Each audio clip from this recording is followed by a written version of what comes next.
Hello students, मैं हूं आपका एजुकेटर कमलाक्ष झा। 10, 11, 12, 13 ये 4 दिन के करंट अफेयर्स का लेक्चर आप लोग देख रहे हैं। यहां पर चारों दिनों की न्यूज अपन देखेंगे कि उन न्यूज में से कौन से टॉपिक्स आप लोगों के लिए काम के आए हैं, तो उसको डिस्कस करेंगे।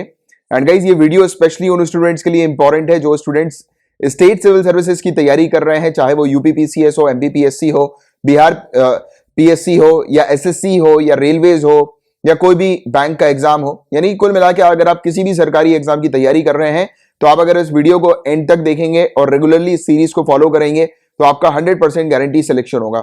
इस 100% गारंटी सिलेक्शन का आप प्रूफ नीचे डिस्क्रिप्शन पर देख सकते हैं। अभी हाल ही में उत्तर प्रदेश पुलिस का एक एग्जाम हुआ था, सरकारी एग्जाम, तो उस एग्जाम में से टोटल जितने भी क्वेश्चंस पूछे गए थे अपने ही इसी लेक्चर से आए थे। तो आप रेगुलरली इन लेक्चर्स को फॉलो करते रहिए, सिलेक्शन आपका 100% गारंटी होगा। गाइस, ह्यूमन राइट्स डे कब सेलिब्रेट किया जाता है? तो याद रखिएगा 10 दिसंबर को सेलिब्रेट किया जाता है हर साल। इसको इंटरनेशनल ह्यूमन राइट्स डे के नाम से जाना जाता है और यूनाइटेड नेशन का प्राइज भी ह्यूमन राइट्स की फील्ड में दिया जाता है इसी दिन, ह्यूमन राइट्स डे के दिन 10 दिसंबर को। और इस बार की जो थीम है वो है recover better, stand up for human rights. तो जो भी स्टूडेंट्स हिंदी मीडियम से इस एग्जाम को लिख रहे हैं वो भी, आप भी इंग्लिश में थोड़ी सी इसकी थीम को ध्यान में रखिएगा, क्योंकि इंटरनेशनल ह्यूमन राइट्स डे ये हम लोग को देखने को मिल रहा है। और 10 दिसंबर 1948 को यूनिवर्सल डिक्लेरेशन दिया गया था ह्यूमन राइट्स का, राइट? तो ये चीज भी आप लोग को पता होनी चाहिए। इंटरनेशनल एंटी करप्शन डे कब मनाया जाता है? तो 9 दिसंबर को इंटरनेशनल एंटी करप्शन डे मनाया जाता है। CBI, central bureau of investigation, इसको सेलिब्रेट करती है एंटी करप्शन डे को। और गाइस, मैं आप लोग को बता दूं कि सीबीआई जो हम लोग को सीबीआई के नाम से जानी जाती है ना, ये बॉडी सीबीआई, ये पहले स्पेशल पुलिस एस्टेब्लिशमेंट के नाम से जानी जाती थी। 1941 में इसका गठन हुआ था ब्रिटिश सरकार के दौरान।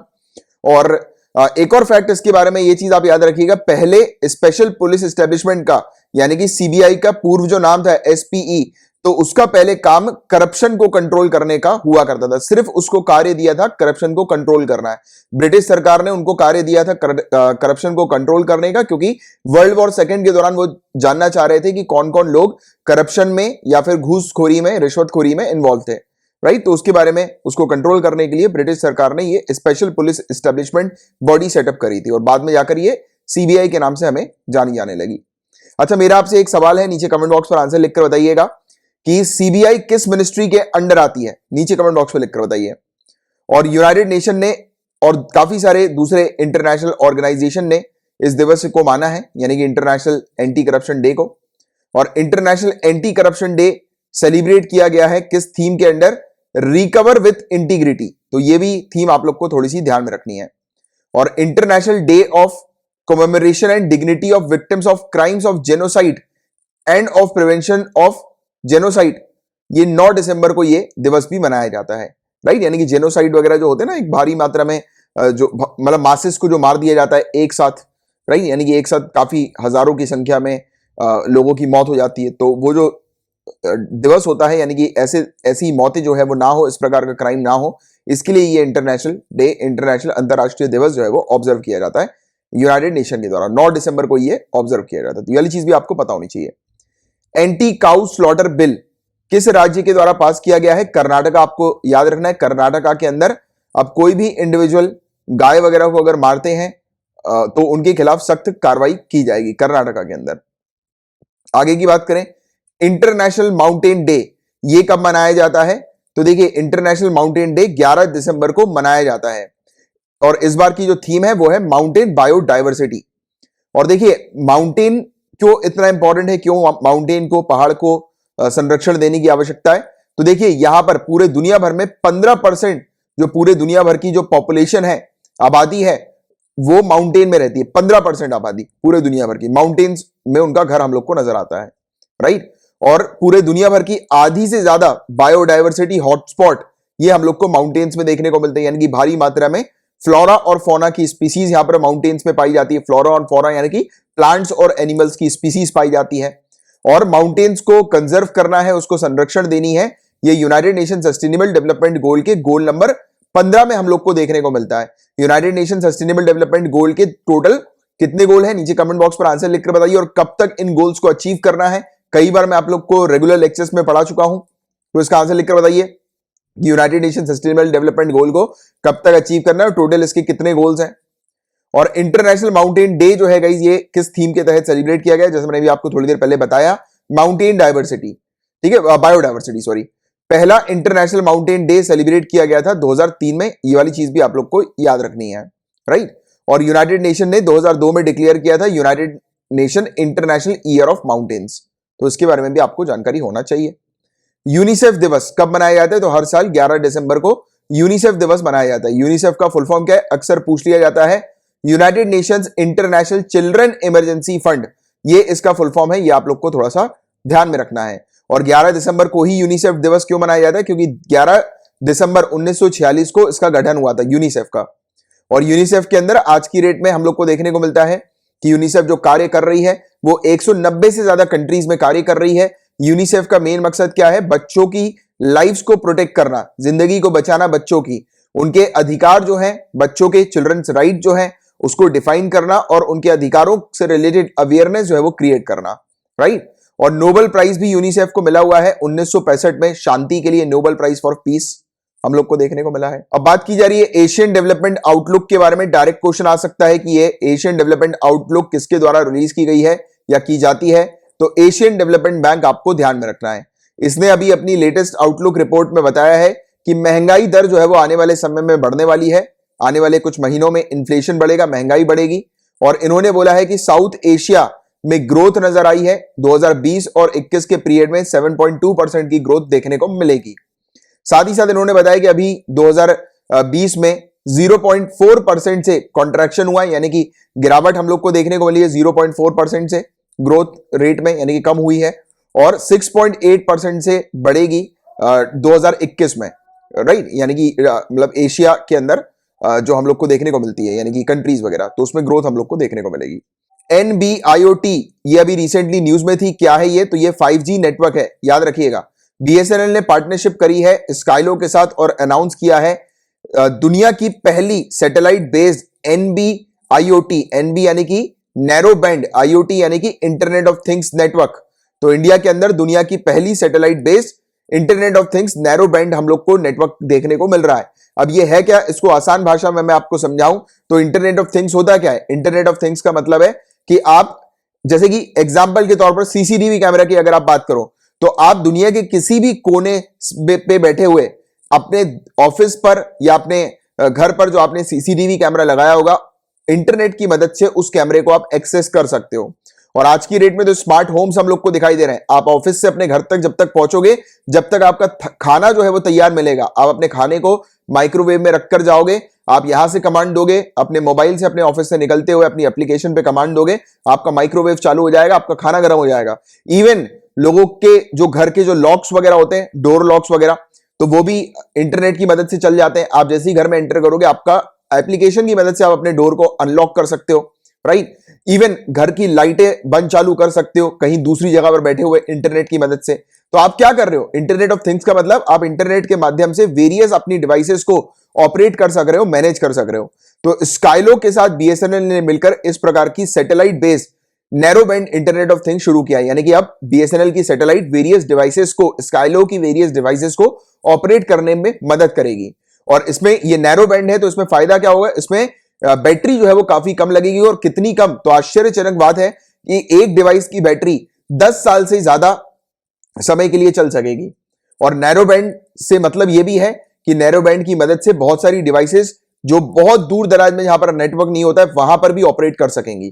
क्योंकि देखो गाइस, जैसे कि एग्जांपल के तौर पे मोबाइल फोन का एग्जांपल लेते हैं, तो मोबाइल, आपका जो मोबाइल फोन है, आपके घर के आसपास जहां पर टावर होगा वहां पर मोबाइल फोन आपका काफी अच्छा चलेगा। बट अगर आप थोड़ा दूर चले जाएंगे तो मोबाइल फोन के जो नेटवर्क होता है वो कम होने लगता है, क्योंकि मोबाइल को चाहिए होती है एक प्रॉपर फ्रीक्वेंसी, प्रॉपर बैंड चाहिए होता है, फ्रीक्वेंसी बैंड, जिसकी मदद से वो नेटवर्क उसका ऑपरेट होता है। बट ये नैरो बैंड पर है। नैरो बैंड का मतलब क्या है, BSNL की सैटेलाइट के माध्यम से और BSNL के जितने भी टावर्स लगे हुए हैं, तो वो अपनी रेंज के बियॉन्ड भी सर्विस प्रोवाइड करा सकेंगे और बहुत बेहतर सर्विस प्रोवाइड करा सकेंगे स्काइलो की डिवाइसेस को।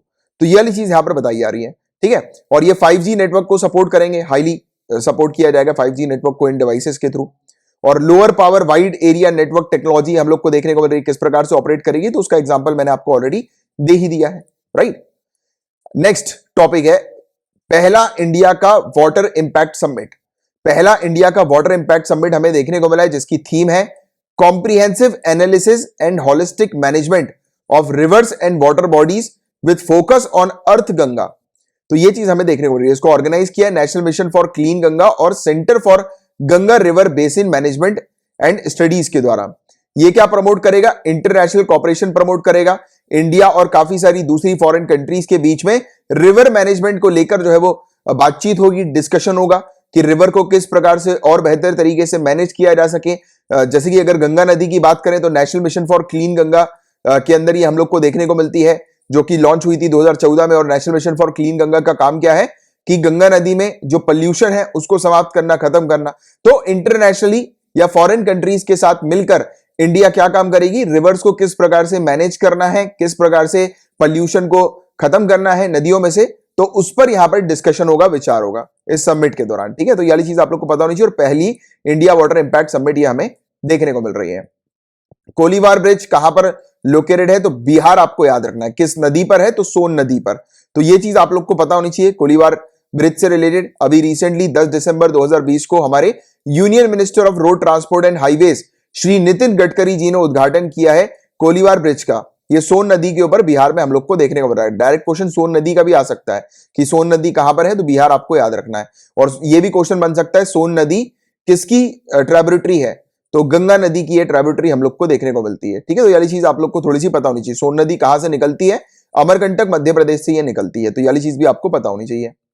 Association of Buddhist tour operators international convention, इसका उद्घाटन अभी किसने किया है? प्रहलाद सिंह पटेल जी ने उद्घाटन किया है। प्रहलाद सिंह पटेल जी जो है वो union minister of state for tourism and culture हम लोग को देखने को मिलते हैं। इन्होंने उद्घाटन किया है इस association of Buddhist tour operator से। ये ठीक है, टूर कर लेना आप, इसको आवर लिख दिया है, ये टी हट गया शायद गलती से, टूर लिख दीजिएगा आप, इसको करेक्शन कर लीजिएगा थोड़ा सा पीडीएफ में। और बाकी स्वदेश दर्शन स्कीम और प्रसाद योजना ये लॉन्च हुई थी, जिसके तहत हमारी कंट्री में टूरिज्म इंडस्ट्री को डेवलप करने पर हम लोग काम कर रहे थे। मेरा आपसे एक सवाल है, नीचे कमेंट बॉक्स पर आंसर लिखकर बताना है आपको। नोट बनाना है, नीचे नोट्स लिखने हैं स्वदेश दर्शन स्कीम के बारे में और प्रसाद योजना जो है उसके बारे में आपको नोट्स बनाने हैं। तो नीचे कमेंट बॉक्स पर 2-2 4-4 लाइन जो है वो इस दोनों स्कीम के बारे में लिखकर बताइएगा। फिटनेस का डोज आधा घंटा रोज कैंपेन, ये किसने लॉन्च किया है? श्री किरण रिजिजू ने लॉन्च किया है। ये कौन है गाइस? तो ये union minister of youth affairs and sports हम लोग को देखने को मिलते हैं। फिटनेस का डोज आधा घंटा रोज कैंपेन ये लॉन्च किया गया है। और इस कैंपेन की प्रशंसा करी है वर्ल्ड हेल्थ ऑर्गेनाइजेशन ने। और ये कैंपेन किसके लिए लाया गया है? फिजिकल एक्टिविटी को प्रमोट करने के लिए, कि ज्यादा से ज्यादा लोग जो है वो फिजिकल एक्टिविटी में इन्वॉल्व रहें और फिटनेस मतलब जो है फ्रीक बने एक प्रकार से, यानी कि फिटनेस फिट रहें। और फिट इंडिया मूवमेंट का ये पार्ट के तौर पर हम लोग को कैंपेन देखने को मिल रहा है। तो ये चीज आप लोग को पता होनी चाहिए इसके बारे में। गाइस यहां पर बात हो रही है सोनिफिकेशन वीडियो की। तो पहले तो बात कर लेते हैं ये सोनिफिकेशन होता क्या है। तो देखो क्या होता है कि साउंड का उपयोग किया जाता है डेटा को रिप्रेजेंट करने के लिए, तो उसको सोनिफिकेशन कहा जाता है, राइट। जैसे कोई भी ऐसी तस्वीर है, उस तस्वीर को रिप्रेजेंट करने के लिए साउंड, म्यूजिक वगैरह जो है वो लगाया जाता है उस तस्वीर, ऐसी भी, या फिर आप ऐसा कह सकते हो कि म्यूजिक को सुनकर बताया जा सकता है कि ये म्यूजिक किससे एसोसिएटेड है, यानी कि ये म्यूजिक जो है वो किस चीज का है। तो म्यूजिक को लिंक किया जाता है कुछ चीजों से, कुछ डेटा से, तो उसको सोनिफिकेशन जो है वो कहा जाता है। ये ऑडिटरी वर्जन होता है डेटा विजुअलाइजेशन का। जैसे कि जनरली जैसे ये फोटो देखी जाती है, ठीक है, ये कोई फोटो है, जैसे किसी भी चीज की फोटो, जैसे ये फोटो आपको दिखाई दे रही है, राइट। तो ये फोटो को बेसिकली मतलब आइडेंटिफाई करने के लिए उसका एक म्यूजिक बना दिया जाता है कि अब म्यूजिक प्ले होगा तो म्यूजिक प्ले हो रहा है, यानी कि इस डेटा, इस फोटो की बात हो रही है, तो ऐसा कुछ है। तो स्पेस में नासा जो है ये अलग अलग ऑब्जेक्ट्स के सोनिफिकेशन तैयार कर रहा है, यानी कि अलग अलग स्पेस में मौजूद जो ऑब्जेक्ट्स होते हैं तो उनका म्यूजिक डेटा क्रिएट कर रहा है, राइट, कि म्यूजिक को प्ले करके मतलब ये समझ में आ जाए कि ये इस डेटा की बात हो रही है। तो इस प्रकार से जो है वो एक ऑडियो लाइब्रेरी जो है वो क्रिएट कर रहा है, आप ऐसा कह सकते हो, राइट, नासा स्पेस के ऑब्जेक्ट्स का। तो वैसे ही इसने अभी नेबुला का सोनिफिकेशन वीडियो अभी बताया था। नेबुला क्या होता है? तो नेबुला स्पेस में मौजूद एक एरिया होता है, बबल आप कह सकते हो, एक बबल होता है जिसमें डस्ट और गैसेस हम लोग को नजर आती हैं। और ये बबल कब बनता है? जब एक स्टार फट जाता है, बर्स्ट होता है, राइट। तो सुपरनोवा की स्टेज जिसको आप कह सकते हो, तो उस समय ये नेबुला हम लोग को दिखाई देता है। बट आपको मेनली मोटे मोटे तौर पर पता होना चाहिए कि नासा सोनिफिकेशन टेक्नोलॉजी पे काम कर रहा है। स्पेस में मौजूद जो बेसिकली अलग अलग ऑब्जेक्ट्स हैं तो उनका ऑडिटरी वर्जन जो है वो क्रिएट कर रहा है, यानी कि उनका ऑडियो म्यूजिक वगैरह जो है वो उनका क्रिएट कर रहा है, जिससे कि कल को म्यूजिक वगैरह के थ्रू आइडेंटिफाई किया जा सके कि ये इस फलाना डेटा की बात हो रही है, राइट। और नासा का फुल फॉर्म क्या है? National aeronautics and space administration, ठीक है। तो ये वाली चीज हम लोग को देखने को मिल रही है। ये इस प्रकार का इसने कुछ ऑडिटरी नोट जो है वो तैयार किया है, या ऑडिटरी वर्जन तैयार किया है। Asia Pacific vaccine access facility की यहां पर बात हो रही है। एशियन डेवलपमेंट बैंक ने रिसेंटली लॉन्च करी है ये Asia Pacific vaccine access facility. किस पर्पस के लिए लॉन्च की गई है? कि डेवलपिंग कंट्रीज को सपोर्ट प्रोवाइड किया जाएगा कि डेवलपिंग कंट्रीज को वैक्सीन वगैरह मिल सके और डेवलपिंग कंट्रीज इस वैक्सीन को परचेज कर सके और उनको मिल सके। तो एक प्रकार का सपोर्ट जो है वो प्रोवाइड किया जा रहा है एशिया में मौजूद डेवलपिंग कंट्रीज को, जिससे कि वो वैक्सीन को परचेज करें कोरोना वायरस के अगेंस्ट। और बैंक के अंदर 9 बिलियन यूएस डॉलर जो है वो रखे जा रहे हैं इस स्कीम के तहत। और एशियन डेवलपमेंट बैंक ने पहले अप्रूवल दिया था कि 500 million US dollar vaccine import facility जो है ये तैयार करेगा, जिसके चलते जो डेवलपिंग कंट्रीज हैं उनको सपोर्ट प्रोवाइड करेगा। हो सकता है कि ये पैसा उपयोग में लिया जाए उनको सब्सिडी वगैरह प्रोवाइड कराने के लिए डेवलपिंग कंट्रीज को, कि उनको सस्ते दाम में वैक्सीन मिल जाए, या फिर कोई डेवलपिंग कंट्री ऐसी है जो कि बिल्कुल अफोर्ड नहीं कर पा रही, तो उसको फिर इसमें से फंडिंग निकाल के, यानी कि इस फंड में से पैसा निकाल के जो है उनको दे दिया जाए वैक्सीन वगैरह, राइट। अब देखिए यहां पर डायरेक्टली आपसे क्वेश्चन पूछा जा सकता है कि डसलिक ज्वाइंट मिलिट्री एक्सरसाइज किन दो कंट्रीज के बीच में होती है? इंडिया और उज्बेकिस्तान आप लोग को ध्यान में रखना है। और 2019 से ही ये एक्सरसाइज जो है वो शुरू हुई है, राइट, हम लोग को देखने को मिल रही है। यानी कि डसलिक मिलिट्री एक्सरसाइज ये इंडिया और उज्बेकिस्तान के बीच में 2019 से ही शुरू हुई है। और 2019 से ही हम लोगों ने 3 मेमोरेंडम ऑफ अंडरस्टैंडिंग साइन करी है, एमओयू साइन किया है उज्बेकिस्तान के साथ डिफेंस की फील्ड में। और हम हमारी मिलिट्री मेडिसिन और मिलिट्री एजुकेशन को बढ़ावा देना है। दोनों कंट्री साथ में मिलकर एक दूसरे के साथ इस पर फोकस कर रही है, मिलिट्री मेडिसिन और मिलिट्री एजुकेशन की फील्ड में। तो ये चीज हम लोग को नजर आ रही है। और अभी रिसेंटली जो है वो इंडिया और उज्बेकिस्तान के प्राइम मिनिस्टर की बैठक हुई है, ऑनलाइन वर्चुअल मीटिंग बैठक हम लोग को देखने को मिली है, जिसमें उन्होंने काफी चीजों के बारे में डिस्कस किया था, जिसमें मतलब एक्सट्रीमिज्म, टेररिज्म और रेडिकलाइज्म के बारे में मेनली डिस्कस किया था कि किस प्रकार से टेररिज्म को जो है वो हटाना है, राइट। तो इस पर बातचीत हुई थी। मोरक्को और इजराइल रिलेशन की थोड़ी सी अपन बात करते हैं। तो देखिए गाइस, मोरक्को चौथी कंट्री बन गई है, चौथी अरब कंट्री बन गई है जो कि अपने रिलेशन इजराइल के साथ नॉर्मल कर रही है। आपको पता होगा कि यूनाइटेड स्टेट्स ने अभी रिसेंटली इजराइल और अरब कंट्रीज के बीच में सुलह करवाने की कोशिश करी और सक्सेसफुली ये सुलह हुई है काफी सारी कंट्रीज के बीच में। सबसे पहले यूएई के साथ हुई थी, फिर बहरीन, फिर सूडान, और अब फिर मोरक्को हम लोग को नजर आ रहा है, राइट। तो ये चीज हम लोग को देखने को मिली है। यूए खादर, अभी रिसेंटली इनका देहांत हुआ है। ये किस फील्ड से बिलोंग करते हैं? तो आपको याद रखना है, राइटर थे, ये मलयालम राइटर थे यूए खादर। इनका देहांत हो गया है 12 दिसंबर 2020 को, 85 साल की उम्र में। इनको काफी सारे पुरस्कार वगैरह मिले थे, साहित्य अकेडमी अवार्ड इनको मिला था। इन्होंने काफी सारी बुक्स लिखी हैं, नॉवेल्स लिखी हैं, शॉर्ट स्टोरीज लिखी हैं, राइट। तो ये एक आपको आइडिया होना चाहिए। इंटरनेशनल क्लाइमेट एम्बिशन समिट की यहां पर बात हो रही है, किसके द्वारा ये होस्ट की गई है?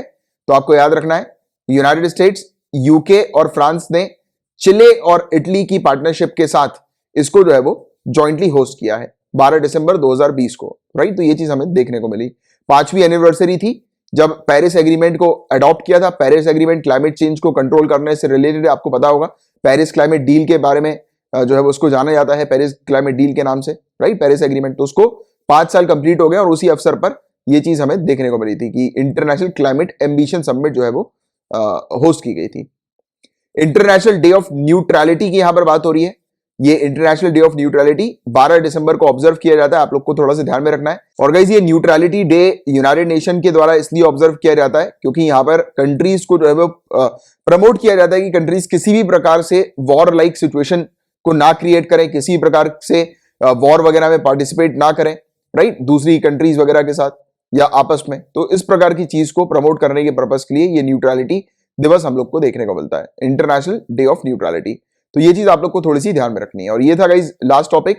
और मैंने आपको अभी जितने भी टॉपिक्स पढ़ाए हैं, अगर आपको अच्छे से क्लियर हुए हैं, आपको अच्छा लगा है ये लेक्चर, तो लाइक का बटन हिट कीजिएगा, सपोर्ट कीजिएगा गाइस। आपका सपोर्ट काफी इंपॉर्टेंट होता है। सपोर्ट के तौर पर आप शेयर कर सकते हैं, आप इस लेक्चर को ज्यादा से ज्यादा लोगों को बता सकते हैं, और इसी प्रकार से आप सपोर्ट करते रहिए। रेगुलरली ऐसे वीडियो जो है मैं आपके लिए लाता रहूंगा। तो चलो अब अपन मिलेंगे अगले वीडियो में, तब तक के लिए bye bye, take care, have a great day ahead, Tata.